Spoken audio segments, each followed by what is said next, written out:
It has one new 12-volt battery on the unit. We always take the old ones off, put new ones on them. It has two 30-pound propane cylinders that are full, except for what we use to service the trailer, which is running the stove, the oven, the hot water heater, and the furnace.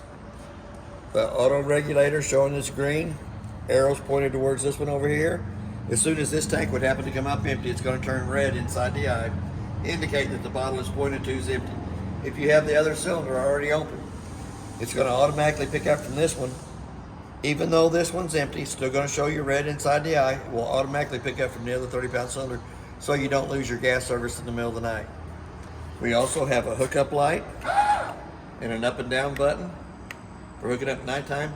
But there is a manual way that you can go through the top with a 9/16 socket and manually crank that jack up or down. Either way you need to get it on or off the vehicle.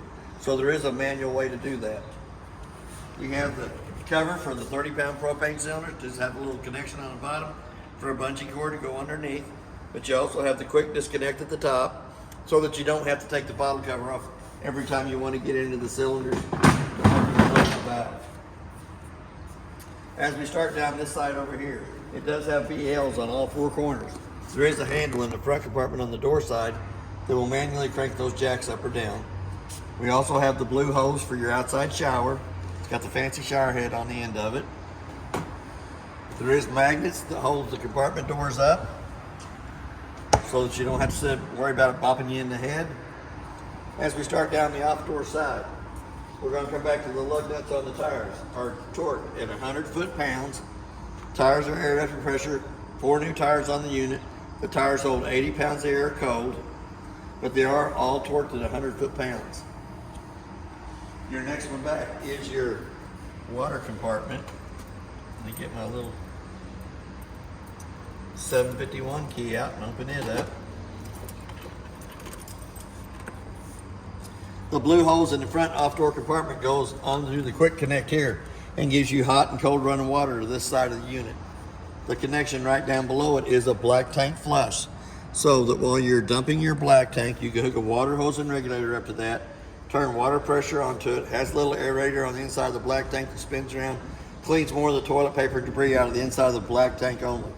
Your next one is your freshwater tank fill and your city water hookup. It all depends on which way you got the blue valve turned, what it's doing. It is in the city water hookup there. To fill the freshwater tank, it goes up to the side. There is a picture of it right above it. We also have a pump switch button out here on the outside and a little light. It does have the directions up at the top, exactly what everything is. So I'm going to go ahead and turn that little light off. It'll burn out. We're going to come to the termination valve. On the termination valve, you'll hook your sewer hose to the end of it. The black valve in the back is your toilet water. There is 2 gray valves in front of that termination. One will be your bathroom shower and your outside sink. The other one will be your kitchen sink water only. It's called a galley, but they call it gray tank 2 on this unit. But you hook your sewer hose to the end, you'll pull your black handle first.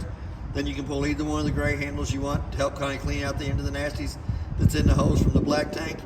Then you can hook up to your black tank flush with a water hose and regulator and clean the rest of the black tank out. It has a part cable hookup or satellite hookup here in the back. It is a 50 amp service. Goes on, makes a quarter of a turn, tighten up the gray handle. Cord's about 30 foot long. It's plugged on the other side of the building over here. It does have a spare tire that's air under pressure, but it's not been torqued on. And this one here is not the 80 pounds that goes on the trailer. Its air pressure is 65 pounds since it is a spare tire. It is prepped for a backup camera up top. It does have a ladder for going up and checking the roof. I got a theory on the roof. The roof is the life expectancy of the unit. Anything happens to the roof up on top, it will start showing on the 4 corners. By the time you can pull the moldings loose on the outside or see the water wrinkled on paper on the inside, it's a little too late. So every 90 days I'd go up and check the roof. You don't have to seal it every 90 days, but keep a close eye on the roof because the roof is the life expectancy of the trailer. Here again, we got a propane connection here in the back. If you had a fish fryer or a barbecue pit that you wanted to stick out beside the camper, hooks right onto that, works off the 2 30-pound cylinders on the front of the unit. We're going to go into the outside kitchenette. outside refrigerator does not have controls. It has to be plugged into 110 for that to be cold. Does have a light right above it. Does have a 110 outlet on the side of the sink. And on the outside sink, it does give you hot and cold running water on the outside. So we're going to skip right on past that. We're going to come up to the next connection, which is the outside of the furnace. Now, I don't make anything on commission, but I would suggest putting a mud diver screen over the outside of the furnace for the simple fact the screen's less than 20 bucks. It's $145 an hour for every hour that I have to take the furnace out and clean the mud divers out of it. So the screen is really valuable. It's really worth the weight in gold to put that screen over the outside. We're going to come back up to the two outside speakers. I'll have to show you more about that on the stereo. It also has a hood range vent that has to be lifted up. Allows the flapper to flap, but it has to be pushed back down in place while you're in travel so that it don't sit there and flap till it breaks itself out. It has a little 16th inch tab up on each corner that if you leave it open while you're traveling down the road, it'll sit and flap in the wind until it breaks itself out. We're going to come down to the outside of the hot water heater. I'm going to have to replace that again. The hot water heater works two ways, 110 and propane. You always want to make sure that you have water coming out of the pop-off valve before you turn on electric or gas, either way you want it to go. Also has a drain plug on the left-hand side. I think it's a 13/16 socket, takes it in and out, or offset wrench, either way you wanted to do it. But you can drain it between trips, and you can drain it when you have to winterize it. I'm going to leave the lid down so I can remember that that's off. There is also a fresh tank fill here on the door side of the unit that you can put a water hose inside there and fill the fresh tank if you didn't want to go through the city water connect and fill on the back side of the unit. Does have a drain down here right underneath it. It is in the closed position now, so we're going to open it up and we're going to let the water drain out of it. And it is clean water. But that is where the freshwater tank will drain. Does have a 110 outlet on the outside of the unit that is also protected by the GFCI outlet in the bathroom. You got another place for a TV coax out here that works off the cable for the unit or the satellite or the antenna up on top, and a 110 plug-in to plug it into. We took pictures of our shop TV on the ground out here showing you the TV's picked up 42 channels on all three places. There is a place in the living room, there's a place on the outside, and there's a place in the master bedroom that then pick up TV channels off the antenna on top, and the booster is behind the TV in the living room. 3/4 inch handle, comes on all the stabilizer jacks to run them up and down. And while we're in this front compartment, there is also a battery disconnect on this unit. So that when you're not using the unit, if you want to save all the 12 volt that's in the battery, you turn the battery disconnect to the off position, and it'll save all the 12 volt juice that's in the battery, so that the next time you come to the unit, you'll have a full battery. We're going to lift up on the handle. We're going to go inside the door. We're going to open it up. On the steps, it has a marking on it that says pull out on the handle. Then I'm going to forewarn you to either go to one side of the step or the other one. Don't try to move it up between here because it'll pinch your hands. Fold that down. We're going to go to the inside of the unit. It does have a working fire extinguisher on the left-hand side as we come in. We're going to come up to the monitor panel next. We're going to check the battery voltage. It shows you that it's fully charged. That's not really accurate. To get an accurate reading of the battery, you need to have the 110 line unplugged from the wall to show you exactly how much juice is in the battery. Freshwater tank should have been full. Now it's down to 2/3. It's going to drain when we're doing our show and tell. Black tank, which is your toilet water, it's showing 1/3 in it, but it's really been drained. It has been drained and it has been flushed out, but I shut the valve on it, so it's probably got moisture on the bottom probe. Gray tank 1, which would be your bathroom shower and your outside sink, shows you that it's empty. Gray tank 2 is your kitchen sink water only. It shows you that it's empty, and it does not have the auxiliary tank, but it's going to show you that it's empty. Right down below there, the first red switch on the left-hand side is what turns the water pump on between the freshwater tank and the faucets. Second red button is going to be the gas side of the hot water heater. We'll kick it on here in about a minute's time. The hot water heater will go through 3 lighting processes, light on gas, and as you can hear the roar on the outside, it's already lit. It does have water in it, so I'm going to go ahead and turn it right back off. And then the third red button down the section down below is the electric side of the hot water heater. And it's okay to turn it on because we do have water in the hot water heater itself. First light switch underneath that turns your LED lights on the awning. The second black switch turns the set of row of lights on in the living room kitchen area. So we're going to go ahead and run that slide room out so we can have more room.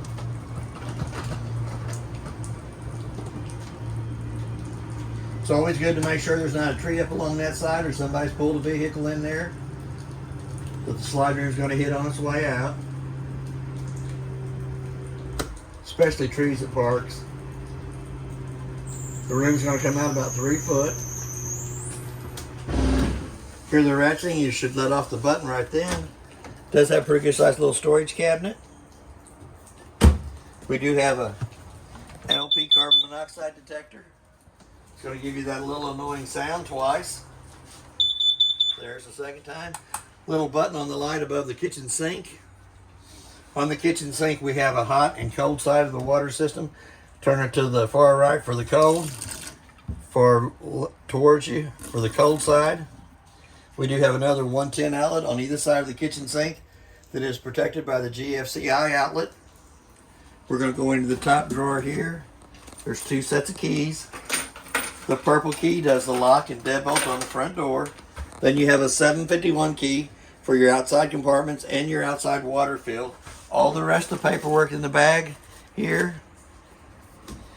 It does have a little knife, fork, and spoon drawer right above it. Bottom 2 drawers are empty. We're going to come right around to the bottom of the kitchen sink. We're going to open it up. The reason I'm opening up the bottom part of the kitchen sink is where you'll access the water pump. The water pump has 2 white bypass valves on it for winterizing of the unit. Take the 2 little screws out of the little panel right here, moves it out of your way so you can actually see it. 1 white valve comes from the freshwater tank up to the water line. It has to be shut off to winterize. Then the other white valve goes to the clear hose with the cap on the end of it that you'll stick down into your antifreeze for winterizing of the unit. We're going to slide right past that. Pretty good sized cabinet space up above. We're going to come to the microwave. The microwave has a clock button on it. Let's say it's 10:30. Then hit the clock button again in the center until the 2 center eyes are flashing. The only reason I set the time on the microwave is I can tell if the unit has lost 110 power coming to it. If it doesn't have the proper time when I come back to the unit, if I've had to leave it for some reason and come back to it, if it doesn't have the proper time, usually here at the shop, it's because one of the other guys has pulled the cord loose, plugged theirs in, realized what they've done, unplugged theirs and plugged mine back in. That's usually what I found here at the store. But we also have a light for the stovetop and a fan. For the fan to work properly, the 2 tabs on the outside vent have to be lifted up. Allows the flapper to flap on the outside. It does have a glass stovetop. It's not a glass cooking stovetop. It's a glass top that comes up out of the way. Also provides you with a little bit of a backsplash for your cooking apparatus. We're going to turn to the highlight position using the striker on the left hand side for lighting it. We'll light all 3 burners up on top. Then you can adjust them for the flame that you want, lower or higher. We're going to flip them right back off. Before you lay the glass stovetop back down, you need to touch the griddle, make sure that it's cold to the touch of the hand before you drop it in. And if I'm not mistaken, this is a hand light only. So we're going to turn it to where it says pilot on. We're going to come down here and light the pilot on the oven. We're going to let it run for about a minute till it warms the thermocoupler right above it up. Once the thermocoupler comes up to temperature, which it takes it a minute, you can't just automatically do it. It does take a minute. Then you can dial it up to the temperature you want to have the oven lit. But that is a hand light oven only. While I'm down there on my knees, might as well show you the breaker box. Breaker box is marked from the left hand side to the right exactly what everything is, with your mains being on the inside. The car fuses from top to bottom are marked on this row right here, exactly what they are. Excuse me, from top to bottom. I'm not sure that it has a red light underneath it, that when one of the 12-volt fuses would happen to blow, it should have a red light off to the side of that, indicating which one's blown. We're going to come back up. Now we're going to go ahead and let the glass stove top down. Since the griddle's cold to the touch of the hands, we're going to come up to the refrigerator. It is in the off position right now. To turn on electric, all you got to do is turn it over to where it says auto. Automatically, the little green light's going to come on. Then you have your adjustment for your temperature on the right-hand side from cold to coldest. I run it at about 3. Did freeze stuff in the top, and it was almost to the freezing point in the bottom. But if you wanted to kick it over from electric to gas, you just hit it over to where it hits the gas button. The 2 lights are going to come on. For any reason, the refrigerator does not light. Both those lights are going to start flashing. And it should go ahead and light because I did have it lit the other day when I serviced the trailer. But for any reason it does not light, those 2 lights will start flashing. And when the lights are flashing, it says check to see your gas didn't light. We're going to go to the inside of the ice box. Pretty good and cold, top and bottom. Remember your thermostat controls on the right hand side, on the outside. Okay, it did not light. Light went to flashing. So we're going to turn it right back off. We're going to go right back to the auto side of it. Still flashing, so we're going to turn it off. We're going to wait about a minute. Now we're going to come back on. Green light indicates that it is working on 110. 2 screws comes out of the panel down here at the bottom. Accesses you into the back of the hot water heater. There is a 3 valve setup on the back of the hot water heater. There is a cold line valve going into the bottom of the hot water heater. There's a hot line coming out of the top of the hot water heater that has a white valve, and there's one between them that is shut off right now. That way that the cold water goes in the bottom, hot water comes out the top. When you get ready to winterize, all 3 valves get turned just the opposite way. You shut the one at the top off, the one at the bottom off, and then one in between them gets opened up so that it makes a loop at the back of the hot water heater instead of having to fill it with antifreeze. Pretty good sized cabinet space up here at the top. Lots of room for movies, DVDs. Does have a remote for the TV. We're going to go ahead and flip it on. Picked up 42 channels on the TVs the other day when we did it. There is a hookup in the living room. There is a hookup on the outside. And there is a hookup in the master bedroom. But that TV station is about 80 miles away from here.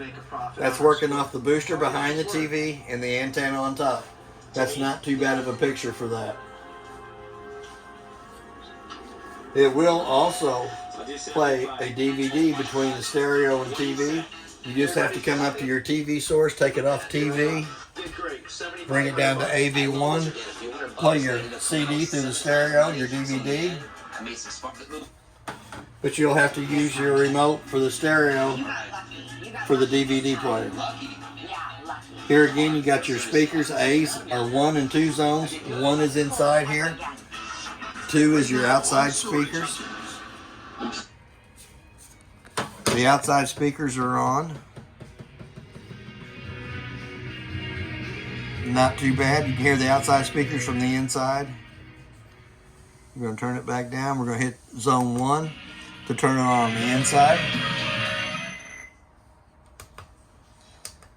It does have an on and off button. If you lose the remote control, it does have a way to turn it on. But there is a place for a DVD to go through the top. You just have to change your setting on the TV to AV1. Pretty good sized cabinet space down below. There is also a USB port in behind the 110 outlet in the entertainment center. There is a light for each one of the bunks and a 110 outlet on each one of the bunks, top and bottom. And it does have a fire escape window on the bottom bunk. When we get to the master bedroom, I'll show you how the fire escapes work. They're pretty easy. We're going to go into the bathroom. There's a light switch on the left-hand side of the wall as we come into the bathroom. We have a knurled knob in the vent in the ceiling that cranks up. Little black switch turns the fan on. Little black switch turns the fan off. The knurled knob runs the vent back down. We have a round vent in the ceiling that brings AC into the bathroom area. We also have the square tube on the bottom down here that brings heat into the bathroom area. We have our 110 outlet to the left side of the bathroom sink that is our GFCI outlet itself. Here again, we're going to go into the toilet. It does have a single foot flush on the right hand side. Push halfway down, brings water into it. Push all the way down, fills and dumps. Pretty good sized little cabinet space for extra chemicals. Does have a 2-shelf medicine cabinet up at the top. Showers just like you have at home. It also has hot water on the left side, cold water on the right side. It has a dome in the top of it for you taller guys. Doesn't have a plug in the sink or the shower stall. Does have a strainer for catching hair, and does have a privacy curtain that pulls across. We're going to come right out of the bathroom area. We're going to go to the thermostat on the wall for the AC. We're going to turn it on. Automatically, it gives your fan speed auto, high, or low. We're going to go back to the auto speed on that. We're going to hit the mode button one more time. So it has this little snowflake off in the right hand corner. Dial your temperature down for it. If you hit the mode button one more time, it's going to show you furnace over in the left hand corner. We're going to go right back off of it. You can dial your temperature down from 55 to whatever you want it set at. If you hit the mode button one more time, it should say furnace in the far left hand corner. Then you'll dial your temperature up for it, hit that mode button one more time, and it should say off in the lower right hand corner. Either one of the appliances takes a few minutes for it to shut off. The air conditioner lets the fan run for just a little bit to sling the water off the coils on top. If the furnace lights, it actually runs from anywhere from 5 to 7 minutes until it cools the chamber down excuse me, before it shuts off. The light above the couch has to be turned on by hand, has a little push button in it. We do have 2 lights above the kitchen table, same way, that has to be turned on by hand. Little push button in it. Also has a fire escape window in behind the recliners and couch. 2 red handles lifts up, hit on the center of the window to let it go out. Tabletop comes off the 2 pedestals, goes down between the 2 benches, and then you'll take your 2 back cushions and your 2 small cushions to go over the top of the table to make a smaller bedded area there. There is storage underneath them. Pretty good size storage underneath both of those. Pretty good size storage cabinet space right above the slide room. Extra pillows, blankets, books, toys. We're going to go up into the master bedroom. Does not have a light switch in the master bedroom, just has a push button in the center of it there. It turns it on and off. There's one here for the reading, for turning it on and off. There is a 110 outlet on either side of the master bed. We do have a closet space and a little cabinet space up at the top on both sides of the bunk.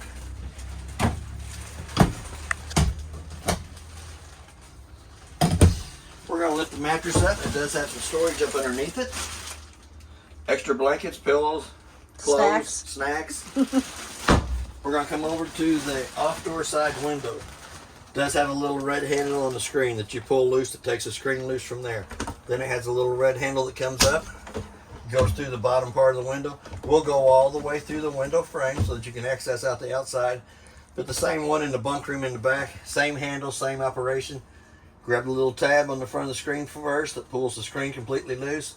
This red handle here goes all the way through the window frame for access out this side of the window. Comes back up, locks into place. Does have heat registers in the floor for bringing heat into the master bedroom. Also has a round vent in the ceiling for bringing air conditioning into the master bedroom. All the air conditioning vents will be round and white in the ceiling. All the heat vents will be tan and in the floor of the unit. That's basically everything on your unit. If you have any questions, I'll try to answer them the best that I can, and thank you for your time. Sorry about that. That's all right. And we do have 2 shelves right in front of the toilet that you could add more toilet paper, paper towels, wash rags, towels, whatever you wanted to do in that.